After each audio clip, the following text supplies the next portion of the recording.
Have you ever noticed that your mind starts racing, not when you have a clear problem to solve, but when you're standing in a fog of uncertainty? And the more you desperately search for answers, the more lost you feel?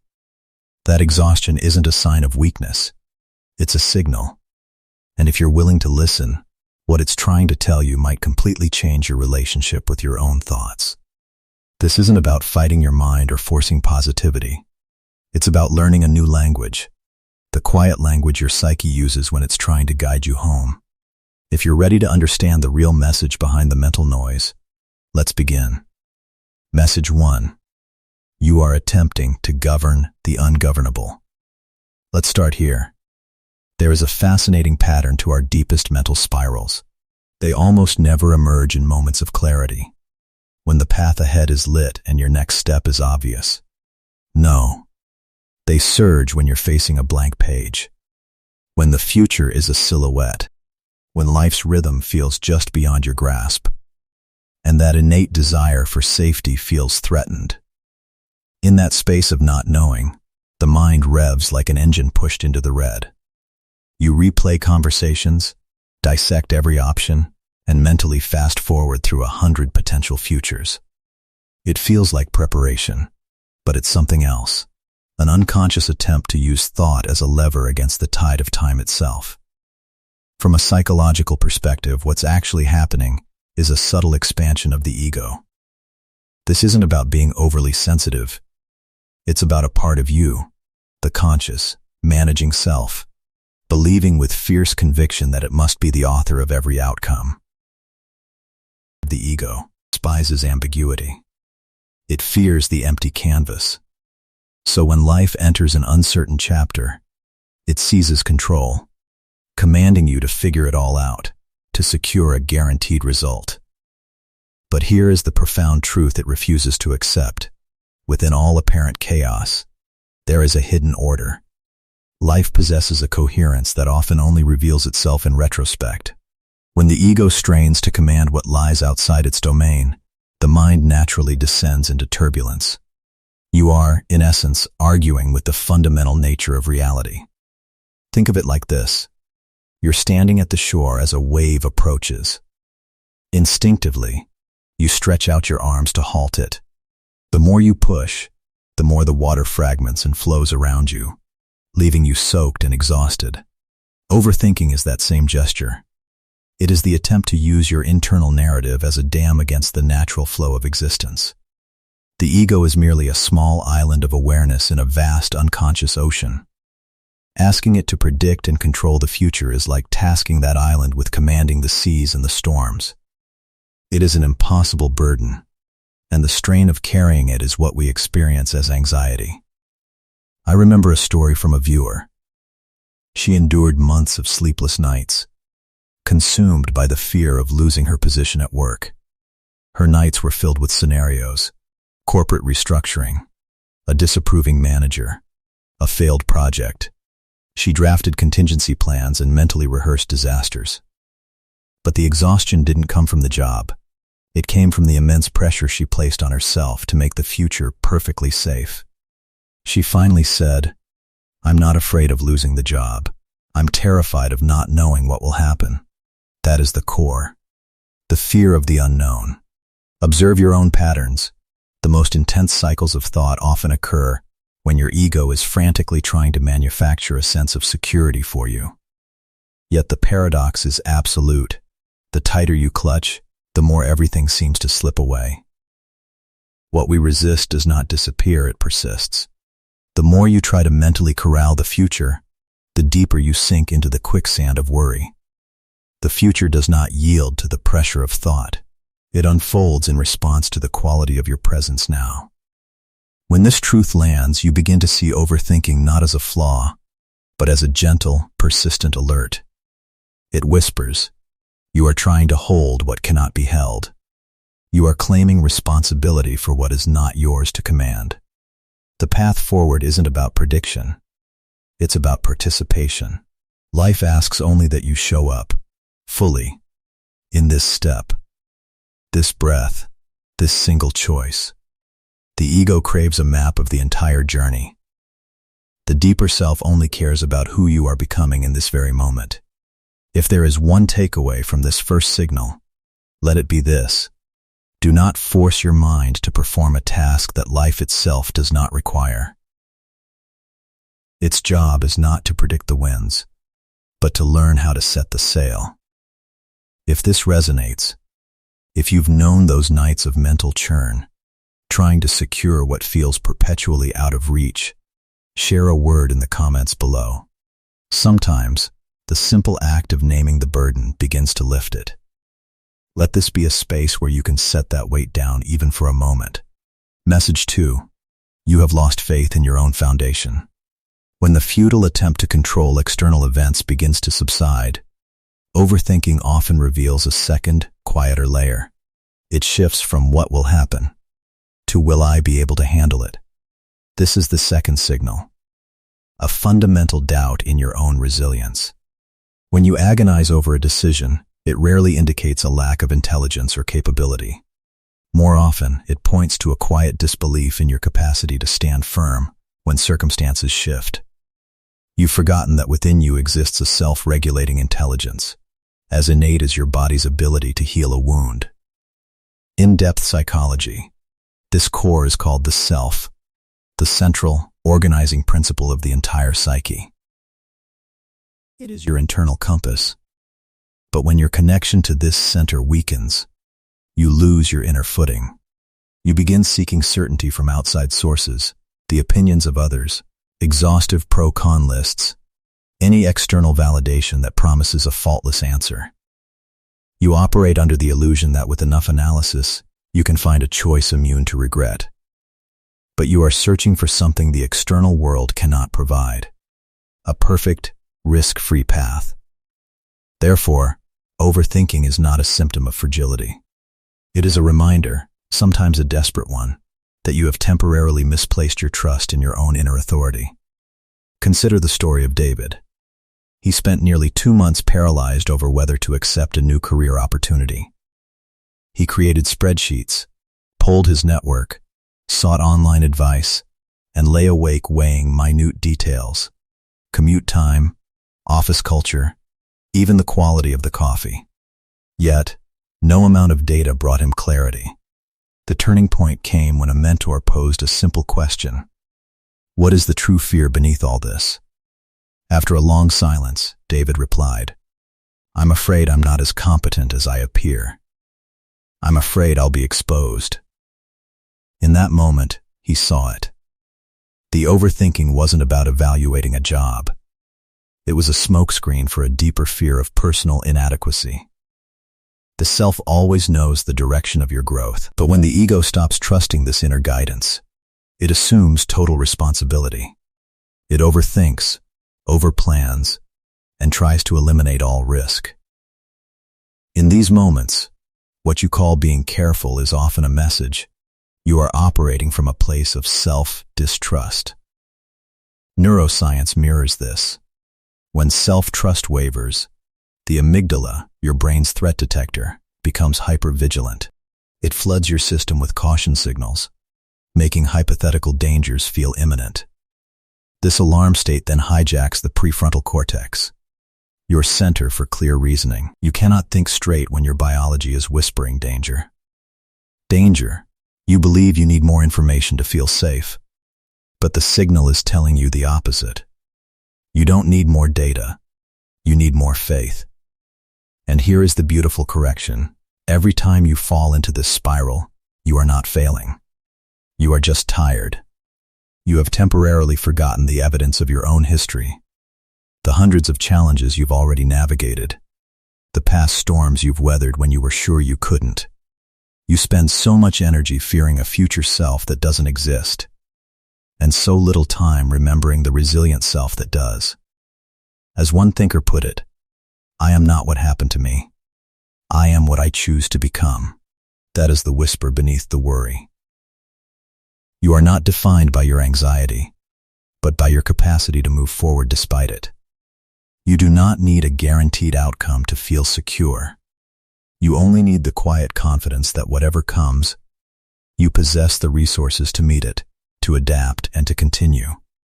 That is the essence of the self. That is what the ego, in its fear, has forgotten. And that is what your overthinking is trying, in its clumsy way, to lead you back to. Message 3. You are performing from a borrowed script. Now, let's go deeper. Have you ever found yourself in an endless loop of deliberation over a choice that, logically, shouldn't be so difficult? When self-trust is addressed, another signal can emerge. Your overthinking may be pointing to a profound disconnect. You are trying to live a life that isn't authentically yours. This is the third message. You are following a script written by someone else. In psychological terms, this is the domain of the persona, the social mask we wear to fit in, to gain approval, to avoid the vulnerability of being truly seen. This mask begins as a useful social tool, but over time, it can fuse with your identity. The thicker the mask, the fainter your own inner voice becomes. And when that voice is muffled, every decision turns into a labyrinth. The persona is like a suit tailored for you in childhood. Initially, it fits well and feels protective. But as you grow and evolve, the suit becomes constricting. Every movement feels labored. Overthinking, in this context, is your authentic self pressing against the seams, whispering, "This no longer fits." Mythology offers a perfect analog in the story of a gifted hunter, renowned for her speed and skill, who was pressured to abandon her nature and conform to a conventional, subdued role. Her confusion and turmoil emerged not from a lack of ability, but from the conflict between her true essence and the role imposed upon her. She only found peace when she reclaimed her own path. Take Sarah, who was always the easygoing friend, the reliable peacemaker. Her friends planned a loud, crowded party. Sarah craved a quiet evening alone, yet she automatically said yes. As she tried to choose an outfit, she stood before the mirror for an hour, cycling through outfits and anxieties. Will they think I'm boring if I'm quiet? Will I disappoint them? Her frustration peaked until tears came, seemingly out of nowhere. The source of her spiral wasn't the dress or the party. It was the exhausting performance of being someone she was not, just to maintain an image others expected. If you've ever felt tugged by a life that doesn't feel like your own, that is not an illusion. It is your psyche rebelling against the dominance of a false self. When you are faced with choices that aren't aligned with your core, the mind cannot find peace. It spins because it doesn't recognize any of the options as truly yours. Look closely. How much of your mental energy is spent rehearsing for others' expectations? Anticipating judgment? Avoiding disapproval? In these cases, overthinking is not indecision. It is a plea from your deepest self: return this life to its rightful owner. You cannot find your way out of a house you didn't build. Every corridor leads somewhere, but nowhere feels like home. Overthinking is that sensation of being lost within a structure made of borrowed expectations. It tells you that you have strayed too far from your inner center. The clarity you seek will not come from better analysis of the wrong question. It comes from having the courage to ask the right one. Is this choice for my authentic self, or for the character I'm expected to play? When the persona is in charge, every path is foggy.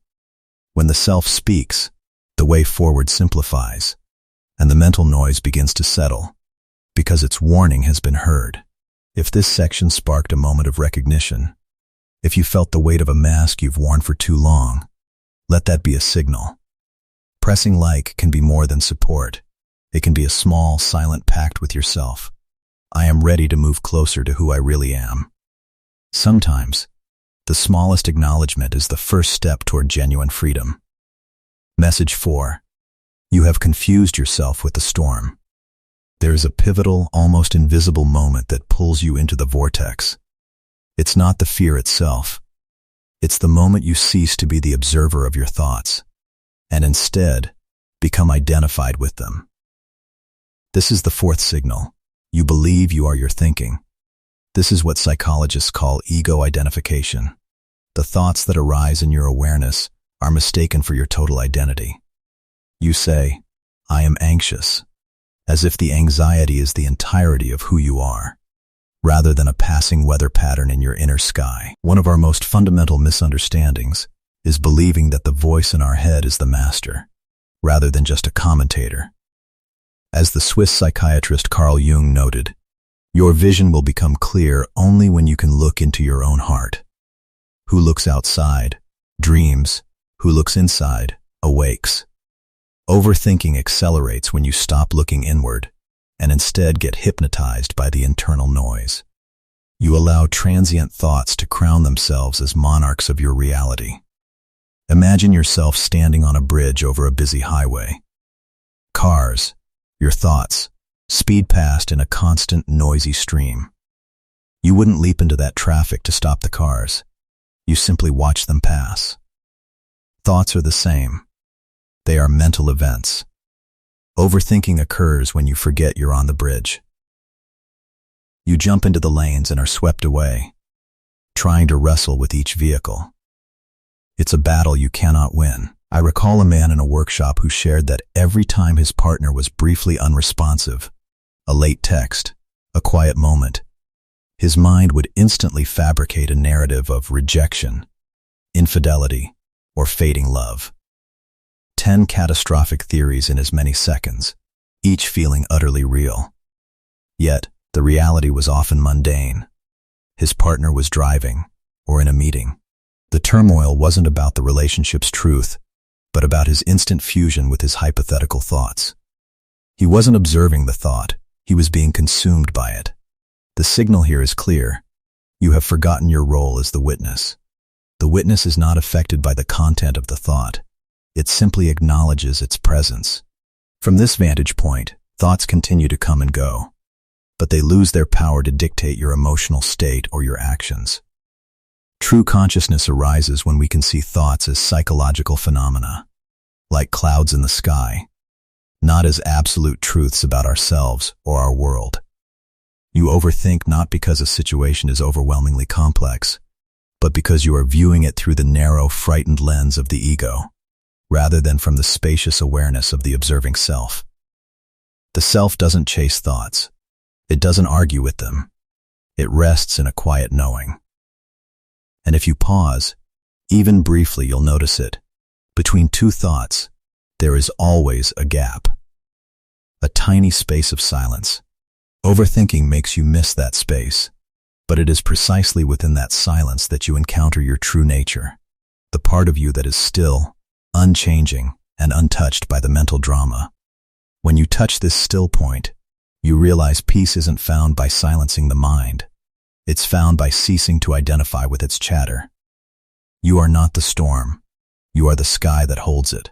Overthinking is trying to remind you of this homecoming. When you step back from being the thinker and return to being the awareness, thoughts lose their threat. They are just movement, and you, the stillness behind them, finally come into view. Message 5. You are using thought to avoid a feeling. We've seen that overthinking intensifies when you fuse with your thoughts. But often, the thoughts themselves are not the primary issue. They are a distraction, a sophisticated curtain drawn over something you are not yet ready to feel. This brings us to the fifth signal, which touches the realm of the shadow. You are using mental activity to avoid an uncomfortable emotion or an unacknowledged truth. The shadow, in Jungian terms, isn't evil. It's the totality of those parts of ourselves we deem unacceptable, painful, or shameful, unhealed wounds, suppressed desires, difficult truths we refuse to admit. When this material seeks to rise into consciousness, it can trigger fear. And so, you make a tactical retreat into your head. You take refuge in analysis, planning, and worry, because it feels safer than facing the raw feeling in your heart. In this light, overthinking is not merely excessive thought. It is a defense mechanism, a diversion. You believe you are diligently solving a problem, when in reality, you are orbiting the real issue to avoid landing squarely in the middle of it. Consider Anna, who would descend into a spiral of anxious planning every time she prepared to visit her family. She'd rehearse conversations, predict conflicts, and strategize responses. She told herself she was just being prepared. But when she dared to look beneath the frantic planning, she found a deep-seated feeling of never being good enough in their eyes. That was the avoided emotion, the old hurt. The overthinking was just the smoke, not the fire. The shadow doesn't announce itself with a shout. It sends subtle messengers. A restlessness you can't explain, a tightness in your chest, a repetitive thought that circles but never lands. Overthinking becomes a secondary defense, the mind's attempt to keep you busy so you don't have to confront the quieter, more vulnerable truth beneath. Imagine a house where one door is always locked. You never enter, but you feel a subtle dread every time you pass it. Instead of finding the key, you obsessively clean every other room, rearrange furniture, stay perpetually busy. Anything to avoid confronting what's behind that door. Overthinking is that busy work. It keeps you occupied in the corridors of your mind, so you never have to turn the handle and look inside. What you refuse to face does not vanish. It gains indirect power. As Jung famously said, until you make the unconscious conscious, it will direct your life, and you will call it fate. Unacknowledged emotions steer you from the dark. You think you are in control of your analysis, but you are being led by what you refuse to feel. Try this simple practice. The next time your mind begins to race, don't ask, "How do I stop these thoughts?"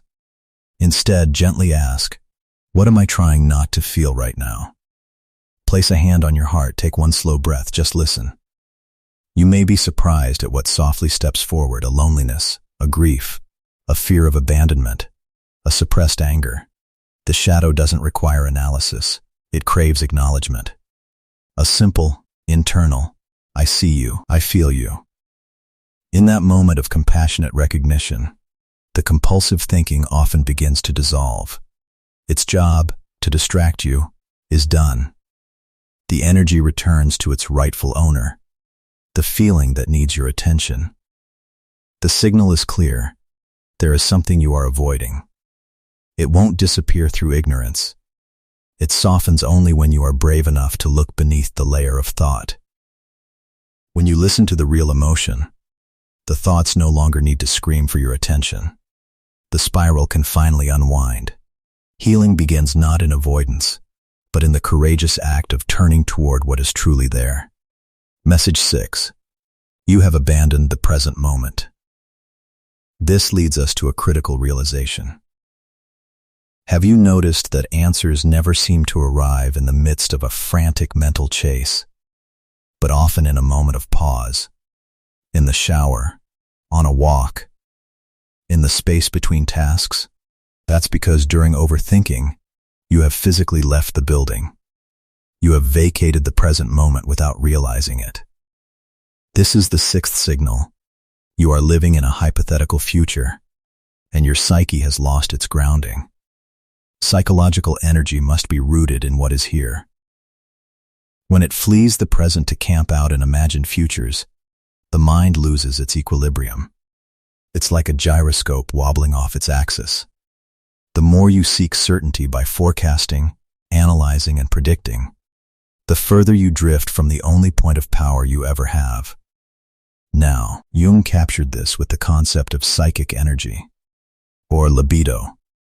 When this energy is withdrawn from the present and invested in fantasy or fear, the individual feels unmoored, anxious, and fragmented. This departure from the now is the ignition point for the overthinking spiral. We see this even in those who seem to have it all. A renowned actress once shared in an interview, "I've often felt so stressed and anxious about trying to live up to expectations that I forget to enjoy the present moment." This isn't just about fame. It's a perfect description of what happens when life energy is hijacked by future tripping. The mind becomes a chaotic echo chamber. Here's how it works.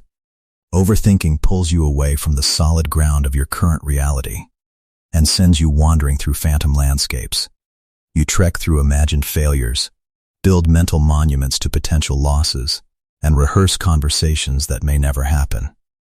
Your mind exhausts itself running down these fictional paths, while your actual life, the breath in your lungs, the sensation of your feet on the floor, is left unattended.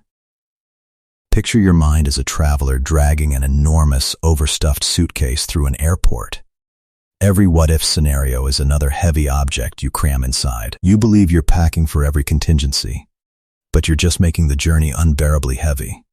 The solution isn't to find a better way to drag it. It's to stop, put the suitcase down, and remember where you actually are. The problem isn't the thoughts. It's your absence from your own existence. When your energy deserts the present, the mind has no anchor. It drifts, vulnerable to every current of what if. Like a ship, it cannot find calm until it drops anchor. The present moment is that anchor. Some believe the answer is to force the mind into silence. But true calm isn't forced. It emerges naturally when your attention returns to the present, when you genuinely feel the air on your skin, hear the ambient sounds, notice the rhythm of your breath. You call your energy back. The mind, no longer whipped by the winds of future and past, begins to settle on its own. The more you live in the abstract future, the more you fear it. The more you fear it, the more you think to seek safety. It's a closed loop. The escape hatch is a simple, grounding question. Am I here right now? Because you cannot love in the future. You cannot heal in the past. You can only act, choose, and be now. Overthinking is, at its core, an announcement. You have left the only place where life is actually happening. When you return to the present, you return to yourself. You regain clarity about what is real, what is actionable, and what is not your burden to carry. Tomorrow becomes navigable only when you are fully present today. And in that homecoming, you discover that peace wasn't a distant destination to reach. It was the ground you were always standing on, waiting for you to finally feel it beneath your feet.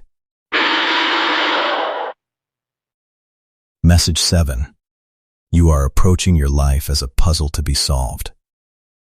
Finally, when the mind has been living in the future for long enough, a final, subtle shift occurs. You begin to relate to your very existence as a complex problem that requires a definitive solution. This is the seventh and perhaps most pervasive signal. You have forgotten that life is not an equation to be solved, but an experience to be lived. The pinnacle of human development, from a depth psychology perspective, is not about arriving at a correct answer. It's about engaging in the lifelong process of individuation, becoming the most complete, authentic expression of yourself.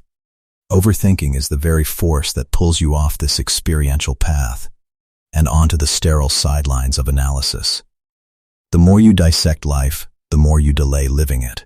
Overthinking sells you a seductive lie, that if you just think long enough, you will find the perfect decision, the flawless path, the ideal feeling.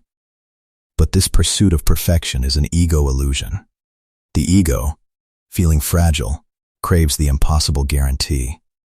Real life doesn't work that way. It reveals its meaning through engagement, not through prior planning.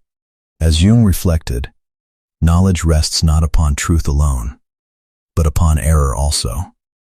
We do not grow through flawless calculation. We grow through engagement, through missteps that become lessons, through experiences that bring clarity only in their aftermath. Overthinking convinces you that you are being prudent, when in truth, you are often just paralyzed. Imagine standing at the edge of a vast forest with a detailed map. You study the topography, the legend, the potential routes. You analyze weather patterns and potential hazards. You can stand there for years, mastering the map, but the map will never give you the scent of pine, the feel of moss underfoot, the awe of discovering a hidden clearing. Life is that forest. Overthinking is the endless map study. You cannot know the journey if you never take the first step. Take the example of Leo, who wanted to start creating content but spent over a year researching. He studied algorithms, bought courses on lighting, compared microphone specs, and planned content calendars for a channel that didn't exist. He was preparing perfectly for a race he never entered. One day, a friend said, "You're so busy building the perfect workshop, you've forgotten to make anything in it." The irony hit him. His overthinking had become a substitute for the act of creation itself. Neuroscience shows us why. Chronic overanalysis hyperactivates the prefrontal cortex, our reasoning center, to the point of fatigue. This overload then dampens activity in the brain regions associated with intuition, somatic awareness, and the simple feeling of being alive. You become mentally congested, yet experientially numb. What feels like preparation is, neurologically, a state of disembodiment. The final signal overthinking sends is this: you have been a spectator in your own life for too long. You are trying to solve a paradox, because life is not meant to be fully understood before it is lived. It can only be understood in reverse, by living it forward. Individuation happens in the doing, the trying, the stumbling, and the adjusting. No one discovers their true capacity by standing safely on the shore, analyzing the waves. You discover it by swimming. Overthinking is not your enemy trying to drown you. It is perhaps a final plea from your soul before a leap into maturity. It's showing you where you have disconnected, from trust, from authenticity, from feeling, from the present, from experience itself. You don't need to conquer every thought.